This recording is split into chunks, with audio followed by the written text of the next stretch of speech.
Jurassic Park is a household name thanks to its multiple film trilogies, spin-off TV shows, franchise merchandising, and theme park attractions. It's crazy to think it all started with a single book, and yet that's exactly how it started, just as many popular franchises do these days. So today, I'm going to tell you why you should read the book in about 2 minutes, because guys, this is a fantastic read, especially for you spooky season lovers. But enough chit-chat, let's get into the review. Right off the bat, Michael Crichton sets the tone for the book, showing us that the dangers are extremely high with even the smallest of dinosaurs escaping the park.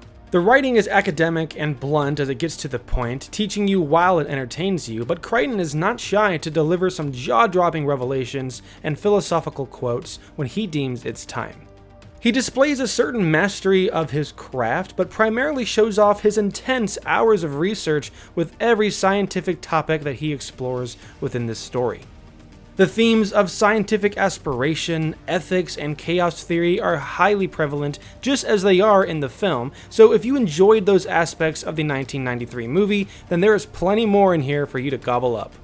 Now, the story plays out very differently within the book than it does from the film, with certain characters surviving that didn't in the film and vice versa, Timmy and Lex having a few traits swapped between them, and some parts of the book either happening in other films like The Lost World or being shuffled into a different act of the first. Now, the core story remains intact, but for huge fans of the movie, this book feels fresh with a lot left to unpack. And again, the stakes are still very high with the dinosaurs breeding unintentionally, the danger of dinos escaping the island, and of course our characters being stuck in a malfunctioning Jurassic Park.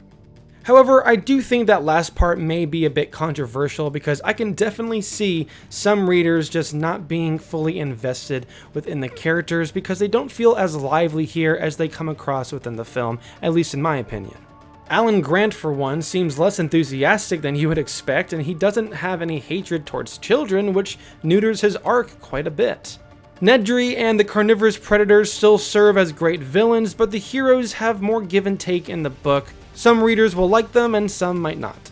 And lastly, in terms of the setting, there is still a lot that your imagination can fill in, but overall, with this taking place within our world and the movie helping to fill in the gaps of the surroundings, the world-building component isn't fully utilized or really all that necessary. It's not a component that I'm seeking out while reading this book. However, the originality coupled with some intense scares and the insanely creative idea of DNA manipulation from insects encased in amber makes this techno-thriller an instant classic even without seeing the film. In summary, it's hard to pin down what exactly makes this book such a riveting read. If you're an intellectual who's fascinated by heated debates within paleontology, genetics, and mathematics, then you'll be captured instantly and engaged throughout the book. If you're more of a fan of sci-fi and its complexities with story and characters, well, you'll be turning the pages as fast as you can. And if you're purely seeking horror, well, there are some genuinely terrifying sequences to satisfy you here. To say the book does it all is as cliche as sayings get, but there's really no better way to describe this book, and to be honest, some cliches were made for a reason. Overall, I'm giving this a 9 out of 10. It's a near masterpiece that will stand the test of time. I'm looking forward to starting The Lost World as my October read, but I would certainly recommend this one for the Halloween season as well. Let me know your thoughts on the book if you've read it. I would love to hear what other fans have to say about this classic. But as for now, that's it from me. Thank you guys so much for tuning into this 2-minute book review. I will see you all in the next one.